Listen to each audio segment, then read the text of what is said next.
Kuna huyu mwamba anaitwa Joao Pedro, nyota wa klabu ya Chelsea, mshambuliaji ambaye naweza kusema yupo katika kiwango bora cha maisha yake kwa sasa. Joao Pedro bwana ni moja kati ya wachezaji ambao ana perform sana kiwanjani, lakini nyuma ya pazia Joao Pedro ana kitu ambacho kimekuwa kikizungumzwa sana na vyanzo vya ndani vya klabu ya soka ya Chelsea. Kitu chenyewe kikubwa, wanasema Joao Pedro, ukiacha wale manahodha wa Chelsea kama Reece James pamoja na kiungo Enzo Fernandez, moja kati ya watu ambao wanaonekana wana nguvu kubwa na ushawishi mkubwa sana kwenye dressing room za Chelsea ni Joao Pedro. Kwa nini? Joao Pedro inasemekana ni mchezaji ambaye ana uwezo wa kuzungumza lugha nyingi. Joao Pedro anaweza kuzungumza Kiingereza, Joao Pedro anaweza kuzungumza Kispanyola, Joao Pedro anaweza kuzungumza Portuguese, lakini pia Joao Pedro anafanya mafunzo ya kuzungumza lugha ya Kifaransa ambayo tayari pia anaiweza kwa uchache wake.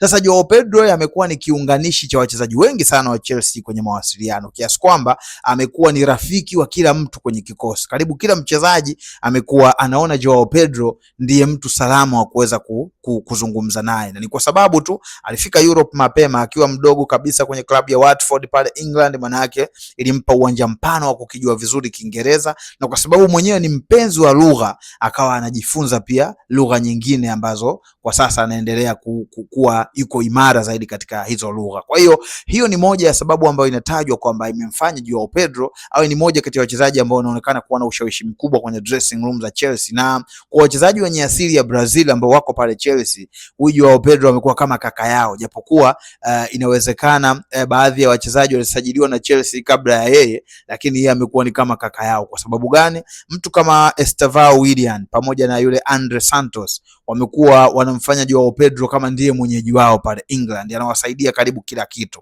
Lakini kwa mtu kama Estevao pia mara kadhaa inasemekana Joao Pedro anabadilisha hata ratiba zake za gym ili ziende sawa na ratiba za Estevao Willian, kwa sababu ni mchezaji ambaye anakuwa comfortable zaidi anapokuwa sehemu yuko na Joao Pedro, ambaye yeye anamchukulia kama brother na kama ndio mwenyeji wake pale England, anamsaidia kwenye mambo mengi yanayohusisha lugha. Kwa hiyo pengine ukiacha yale ambayo Joao Pedro anayafanya kwenye dakika 90 kiwanjani ambao ni mazuri kwa Chelsea, lakini huu ni mchango mwingine wa pili wa Joao Pedro kwenye vyumba vya kubadilishia nguo vya Chelsea. Ni mjuzi wa lugha nyingi sana na amekuwa kiunganishi cha karibu wachezaji wengi wa Chelsea ambao wanasumbuliwa na baadhi ya lugha kimawasiliano.